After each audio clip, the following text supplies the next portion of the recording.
The voice of Hu Jintao, President of China, neither emperor nor revolutionary, but the modern voice of authority, ringing round Tiananmen Square.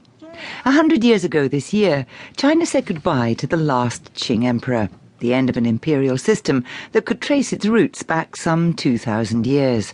China said hello to a new and unknown idea, a republic. The revolutionaries called for democracy, something President Hu himself continues to invoke in his speeches.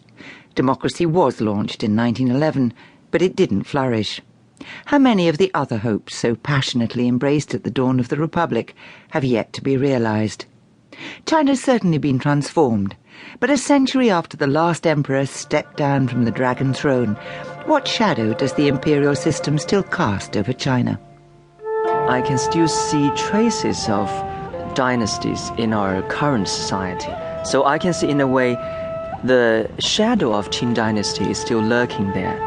In a way, it never ends. Once the emperor was gone, this whole world disappeared. Was it a birth or a death?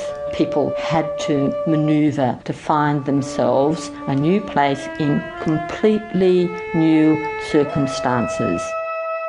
People at that time wishes to have rich, independent country. And now we are much richer than that time. And also we are independent. But what did not change? What did not change? At first glance, it seemed everything changed. When the 6-year-old emperor Puyi abdicated, China stepped out of 2,000 years of the imperial cycle that had begun in 221 BC with Qin Shi Huangdi, the first emperor of the Qing Dynasty, and stepped into the unknown. Today, Qin Shi Huangdi is seen as imperial China's political ancestor.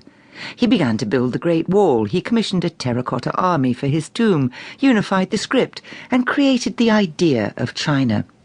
His dynasty collapsed shortly after his death, but the imperial idea became the centerpiece of the Chinese state. Even foreign invaders like the Mongols and the Manchu adopted it. Their respective dynasties, the Yuan and the Qing, were highly successful. The Manchu-Qing dynasty doubled the size of China through military conquest.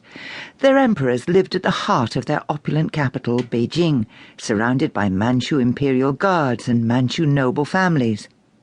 As the historian Wan Shengming described, after 1911, nobody quite knew what to do with the deposed imperial house. Should they return to Manchuria or stay in Beijing?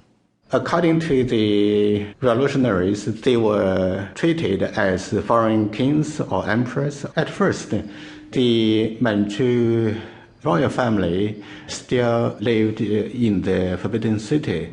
According to the agreement, they kept the royal palace to themselves and also the imperial gardens.